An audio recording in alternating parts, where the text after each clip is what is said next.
नमस्कार, जोहार। आप देख रहे हैं न्यूज 100 लाइव टीवी। विधानसभा चुनाव खत्म हो चुका है। सरकार का गठन भी आज शपथ ग्रहण 11 मंत्रियों का शपथ ग्रहण भी हो गया है।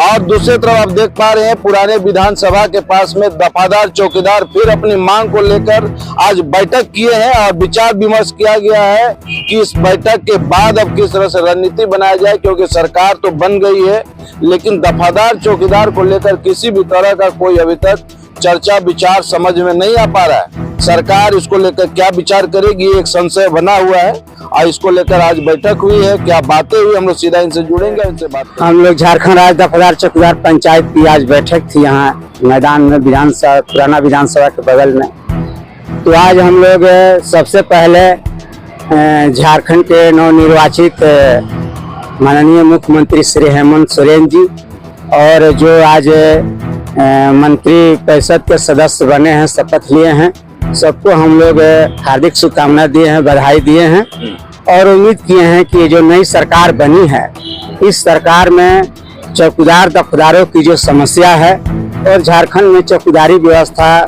बचाने की जो चुनौती है इसको माननीय मुख्यमंत्री जी और इनके मंत्री परिषद के सदस्यगण ध्यान में रखेंगे और इस पर उचित निर्णय लेकर के जो गरीब पहरेदार हैं, गांव के चौकीदार हैं, जिनकी नौकरी जा रही है, इनके जगह पर दूसरे लोगों को सरकार बहाल कर रही है और गलत तरीके से बहाल कर रही है, उस पर सरकार रोक लगाएगी। और जो हमारी पुरानी मांग है कि सेवा विमुक्त चौकीदारों को पुनः वापस लिया जाए और जो सेवानिवृत्त चौकीदार दफादार हैं उनके आश्रितों को एक बार मौका दे दिया जाए। और हमारा कोर्ट में सही पक्ष नहीं रखा गया था, इसलिए झारखंड हाई कोर्ट से इनके खिलाफ में गलत ऑर्डर पास हो गया था। तो ये नई सरकार से हम उम्मीद करते हैं और बधाई देने गया था मैं माननीय मुख्यमंत्री जी को 30 नवंबर को उनके आवास पर और मिल करके बधाई दिया था चौकीदार दफादारों की ओर से और अपनी ओर से, और अनुरोध भी किया था एक लाइन में कि आप झारखंड में चौकीदारी व्यवस्था बचाइए। तो उन्होंने मुझको कहा कि हम इस मामले पर हम लोग फिर मिलेंगे। हम बधाई देके चले गए। तो आज हम बैठक यहाँ बुलाए थे विचार करने के लिए कि आगे क्या करना है, क्योंकि झारखंड में चौकीदारों के रिक्त पदों पर जिन जिन जिलों में विज्ञापन निकला है उसमें कई त्रुटियां हैं और उन त्रुटियों के बारे में आपको मालूम है, आप लोगों के माध्यम से सरकार को ही मालूम है कि हमने राजभवन पर महीनों एक महीना, एक बार 20 दिन, एक बार 8 दिन उपवास रख के आंदोलन किया था और जो गलती कर रहे हैं जिला में प्रशासन के लिए उसके तरफ उनका ध्यान खींचने का काम किया था। लेकिन हम देख रहे हैं कि अभी जोर शोर से सभी जिलों में चौकीदारों के रिक्त पदों पर जहां नियुक्ति प्रक्रिया शुरू नहीं हुई थी वहां भी शुरू हो गई है और कई जिलों में नियुक्ति पत्र भी दे दिया गया है। तो आपके चैनल के माध्यम से माननीय मुख्यमंत्री जी से मैं यही कहना चाहता हूं कि झारखंड हाई कोर्ट ने ये नहीं कहा है कि आप चौकीदारों की जो नियुक्ति नियमावली है उसके खिलाफ में जाकर बहाली करिए। यहाँ नियमावली बनी हुई है और नियमावली में प्रावधान है कि 100 से 120 आवासीय घरों पर एक बीट सृजित किया जाएगा और जिस बीट में चौकीदार जो नियुक्त होंगे उस बीट का अस्थायी निवासी होना अनिवार्य होगा।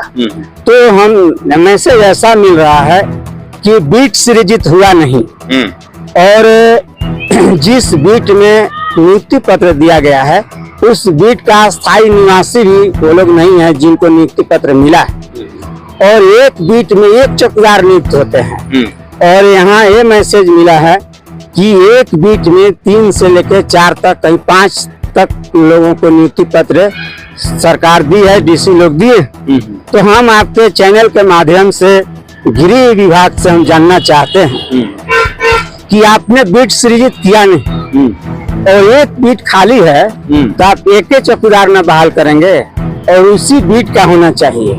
आप उस बाहर से ला रहे हैं तो चौकीदारी व्यवस्था को समाप्त कर रहे हैं। चौकीदारी व्यवस्था का जो मूल उद्देश्य है पूरा नहीं होगा, बाहर के लोग आएंगे तो ये गड़बड़ी हो रही है एक तो अनुकंपा का मामला है कि 6 महीना पहले जो जनवरी 2024 में सेवा काल में चौकीदार मर गए, उनके जगह पर भी आप विज्ञापन निकाल करके नियुक्ति करके एक नियुक्ति पत्र दे दिए।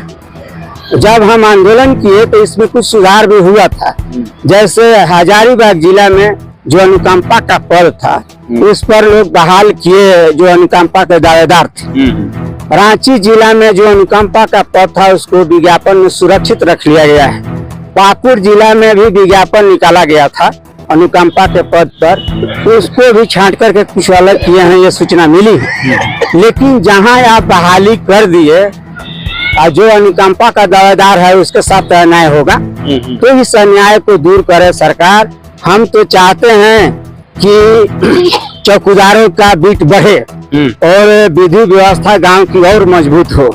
इसके लिए नया बीट सृजित करना होगा, तो नया बीट सृजित सरकार करे। हम ये चाहते हैं कि नया बीट सृजित। सवाल ये उठता है सर कि आप लोग अपनी मांग को लेकर विगत पिछले सरकार में भी आप पूरा लगभग सरकार कार्यकाल आप मांग किए, लेकिन कोई पॉजिटिव निराकरण, क्योंकि यही कार्यकाल था, यही सरकार थी, यही मंत्री थे, लगभग मंत्री वही है, तो इस बार क्या उम्मीद लग रही है? देखिए,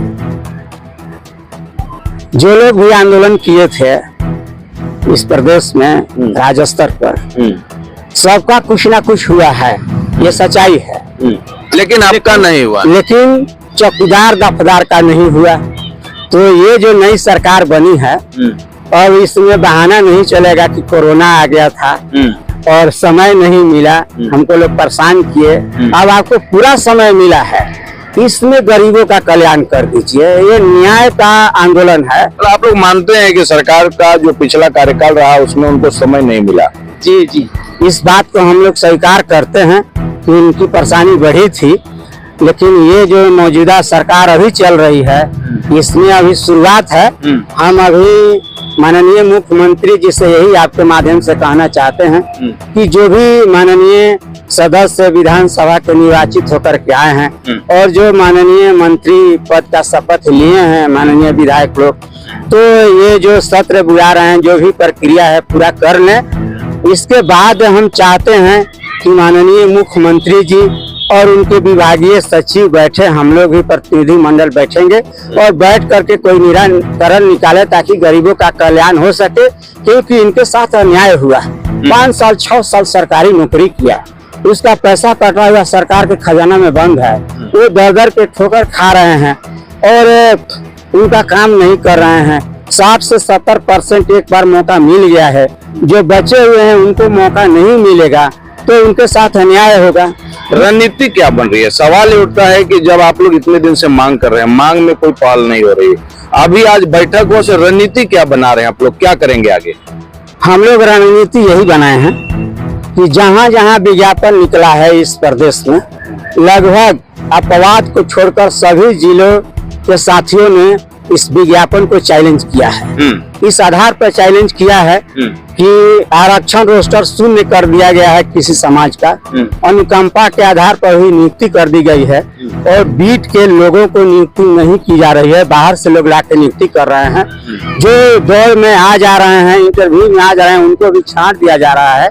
तो इसमें गड़बड़ी हो रही है, तो कोर्ट में लोग गए हैं, कोर्ट में मामला चल रहा है। झारखंड हाई कोर्ट में चौकीदारों का मामला लंबित है, विचाराधीन है, और सुप्रीम कोर्ट में भी सेवा विमुक्त चौकीदारों का मामला विचाराधीन है। तो हम समझते हैं कि जब तक इन लोगों का कोर्ट से इस संबंध में विज्ञापन के बारे में कोई डिसीजन नहीं हो जाता है, तो सरकार तब तक जो नियुक्ति प्रक्रिया है इस पर रोक लगावे। तो उसके लिए क्या कर रहे हैं आप लोग? उसके लिए आज हम लोग तय किए हैं कि इनकी जो प्रक्रिया है सरकार की पूरा होने की, शपथ ग्रहण जो होना है माननीय विधायकों का, ये सब हो जाने के बाद फिर हम लोग बैठक करेंगे और सरकार से मिलने का प्रयास करेंगे, वार्ता करने का प्रयास करेंगे। अगर वार्ता में बात बन गई तो ठीक, और नहीं बनेगी तो फिर हम लोग आंदोलन में आने के लिए मजबूर हो जाएंगे। फिर आंदोलन करेंगे जी। इस बार किस तरह का आंदोलन? क्योंकि आप लोग मुख्यमंत्री आवास घेराव का भी कार्यक्रम किए, आप लोग अमरन अनशन भी किए, करमबद्ध अनशन भी किए, विधानसभा का भी घेराव किए, अब क्या घेराव होगा? देखिए, घेराव अब की बार सचिवालय को घेरेंगे, सचिवालय को घेरेंगे, मंत्रालय को घेरेंगे और मजबूती से घेरेंगे, लेकिन हम इनको समय देंगे क्योंकि नई सरकार बनी है और ये आंदोलन चाहे हम लोगों का उसूल रहा है कि किसी भी सरकार को हम लोग नाहक परेशान नहीं करते। और माननीय मुख्यमंत्री जी ने मुझको वचन दिया था कि मैं ये काम जरूर करूंगा, समय ज्यादा लगेगा। तो 5 साल का समय बीत गया और 10वां साल में प्रवेश किए हैं, 6ठा साल में प्रवेश किए हैं, 5 साल के लिए फिर आ गए हैं सरकार में, जनता उनको समर्थन दी है। तो इस सरकार में तो हमारा काम कर दे, गरीबों को रोटी दे दे, उसको जो रोटी मिली हुई थी छीन लिए हैं लोग, उसको रोटी दे दे, जिनको रोटी मिलने वाली है उनको भी रोटी दे दे, क्योंकि ये गरीब लोग हैं और इनका महत्व सूचना का है, इनके पढ़ाई लिखाई का महत्व नहीं है, ये कितने ताकतवर हैं इसका भी महत्व नहीं, इनका सूचना का महत्व है। इसलिए कि अंग्रेज के जमाने से इनके पूर्वज काम करते हुए आए हुए हैं और हम लोगों को जो मौका एक बार मिला था वो क्षतिपूर्ति के आधार पर मिला हुआ। हम किसी भारतीय संविधान के किसी अनुच्छेद का उल्लंघन नहीं करते हैं। जब हम सरकारी बने तो हमारे 60 से 70% बुजुर्ग चौकीदारों को रिटायर कर दिया गया था, तो जो वेतन मिलने को हुआ था तो रिटायर हो गए। तो हम लोगों ने संघर्ष किया, सरकार से कहा, तो सरकार ने ऑर्डर पास किया बाज़ाब्ता कि सभी नियमों और प्रक्रियाओं को शिथिल करते हुए एक बार अपवाद स्वरूप बॉन्ड लेकर के जो चौकीदार दफ्तार 1 जनवरी 1990 के पूर्व सेवानिवृत्त हो गए हैं उनको नियमित किया जाएगा।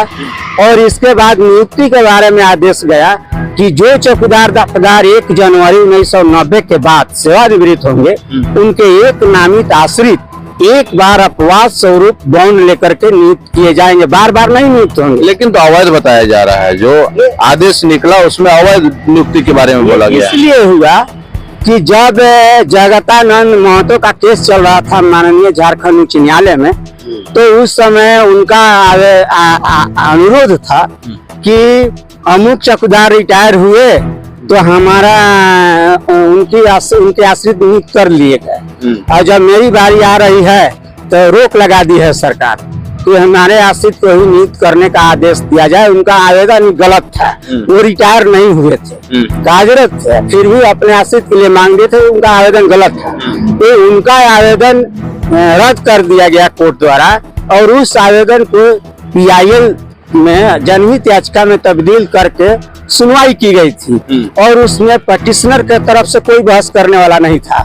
सरकार के तरफ से जो सरकारी वकील होते हैं वो थे और एक मित्र वकील थे, ये पटिशनर के तरफ से कोई नहीं था। और उसमें हम समझते हैं कि ये लोग रखा ही नहीं, केवल यही रखते रह गया कि जो बहाली हुई है ये वंश के आधार पर बहाली हुई है। वंश के आधार पर हम लोगों की बहाली नहीं हुई झारखंड में, चाहे बिहार में भी। हम लोगों को एक बार सभी नियमों और प्रक्रियाओं को शिथिल करते हुए अनुकंपा के आधार पर बॉन्ड लेकर के दिया गया है, न कि बार बार दिया गया है। जैसे हम चौकीदार रिटायर हो गए तो हमारे आश्रित बहाल हो जाएंगे, जब ये रिटायर होंगे तो इनके आश्रित बहाल नहीं होंगे, तो वंश रहा कहाँ? तो वंश के आधार पर नियुक्ति नहीं हुई है, इसका विश्लेषण लोग कोर्ट में नहीं कर पाए, इसलिए गलत ऑर्डर पास हो गया। तो हम चाहते हैं कि सरकार इसमें सुधार करे।